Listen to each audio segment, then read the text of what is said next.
Hi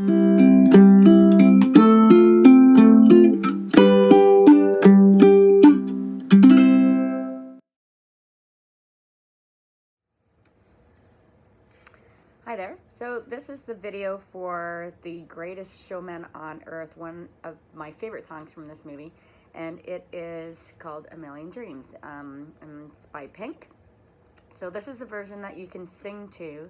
So Pink's version, I'll put a link in below so that you can actually play along. Once you learn this one, you can actually play along with Pink. So it's in the same key, and it's going to be a little bit faster than what we're going to do here. So what we're going to start with is just the chord structure, what chords are in this song, and there's a little bit of a bridge in there that changes the tune.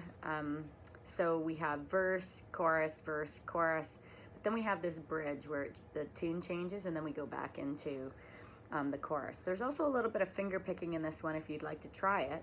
So you could start with straight strums, but there's a little finger picking in the beginning that I'm going to show you how to do, and you don't have to know any of these notes. The only thing you need to know are what the chords are. The finger picking is just whatever the chords, wherever your fingers are positioned on the chords, you'll get the right notes.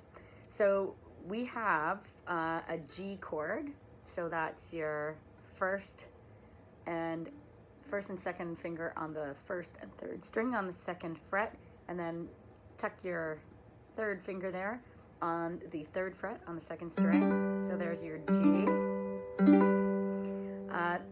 Another chord we have in here is the D. So we will be transitioning from the G and jump your fingers up and use all the same 3 fingers, but plop them all on 2, 3, and 4 on the second fret. That's the G chord. Then we have an E minor 7. So think of your G chord, but just take this third finger off. So you only need the first and third string on the second fret. So that sounds pretty nice. And then our beautiful C chord, which is our third finger on the third fret on the first string. Can you hear it's already coming together? And then we have repeats of all those chords, but then we get into the bridge. The bridge has a bit of a tricky chord in it. And so we start with our E minor 7, but then we have to go into this one called B major. So that's actually putting your finger on 2 of the strings. So that's the first and second string here. And then you've got to be able to place your fingers on the 3rd fret, 3rd string, 4th fret, 4th string. And you can hear that if I don't quite get it right, I don't really get the sound I need.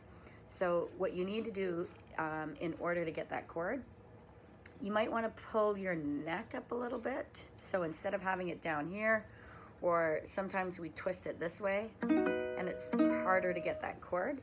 So when you're positioning your uke, if you can press it up against you and lift the neck up a little bit, and don't forget to curve your fingers. By curving your fingers, you'll be able to get those notes a little bit better. Also your thumb at the back of the neck here, if you press down on that, you can get a much better grip.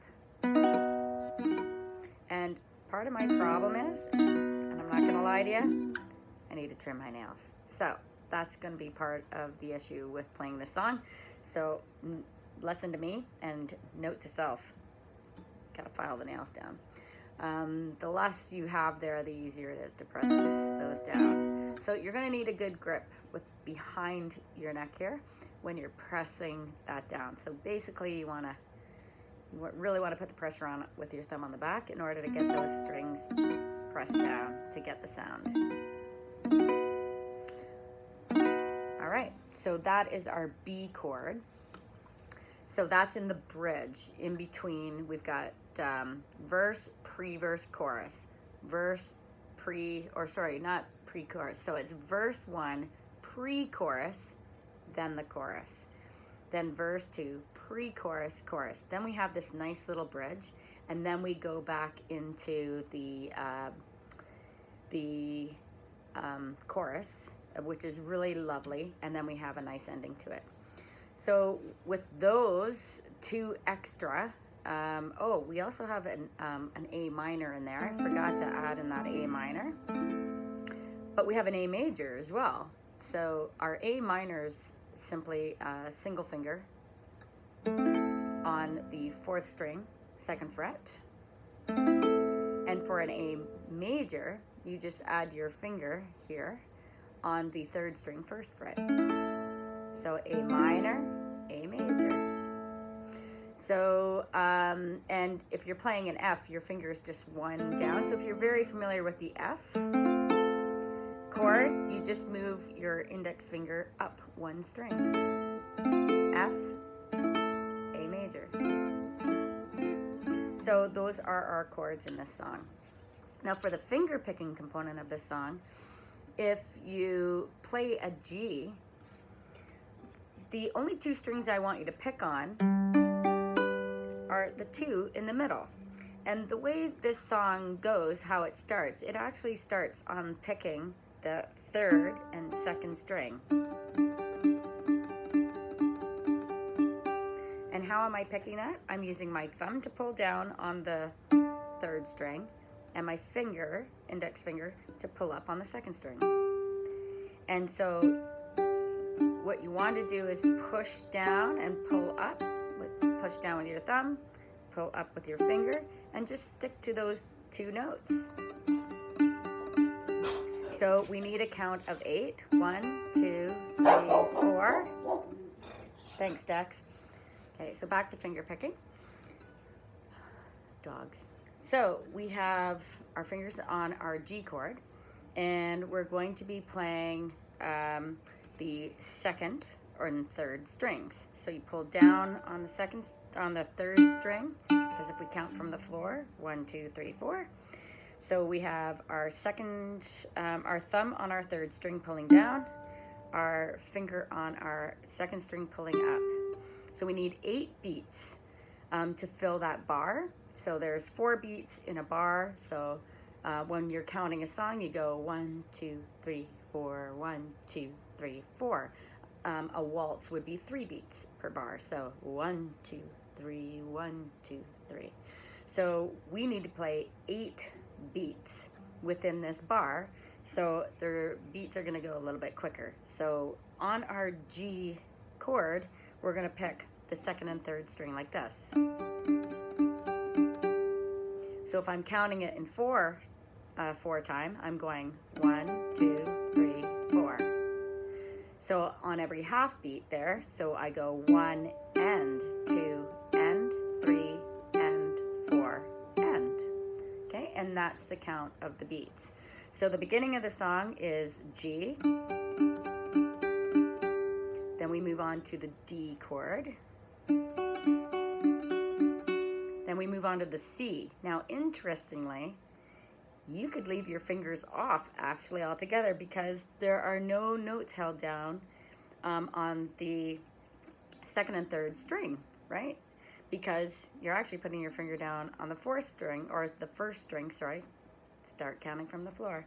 And so the 2nd and 3rd string is all we need. So we could play the C chord, but you could take your fingers off and you get the same result, because there are no notes being held down on those strings. So the beginning goes with the G, 1 and 2 and 3 and 4 and, switch to D, 1 and 2 and 3 and 4 and, switch to C, or no fingers, 1, 2, 3, 4, and repeat, 1 and 2 and 3 and 4 and then repeat that sequence. So we've got G, D, C, repeat, and same sequence again, G, D, C, repeat, and then right into the song. I close my eyes So there we go. So that is the picking sequence at the beginning of the song. Okay, so now for the strumming pattern. So now that we've got our picking, how about our strumming pattern? So you can do straight down, down, ups. So down, down, up, down, up, down, up. But as you get into the rhythm of the song, you'll find that you might change that up a bit. So I tend to play down, down, up, down, down, up, down, up. So it's totally up to you. The nice thing about songs is when you listen to them, the strumming pattern might come to you just based on how you're feeling the rhythm of the song. So even though someone has structured a particular strumming pattern for you, maybe once you've learned several strumming patterns, maybe it comes down to just how you feel in the moment playing that song. Okay, so it doesn't matter if you change up the strumming pattern. If you're playing in a group, it might. It could add a little bit more flavor because there's a little bit more rhythm going on.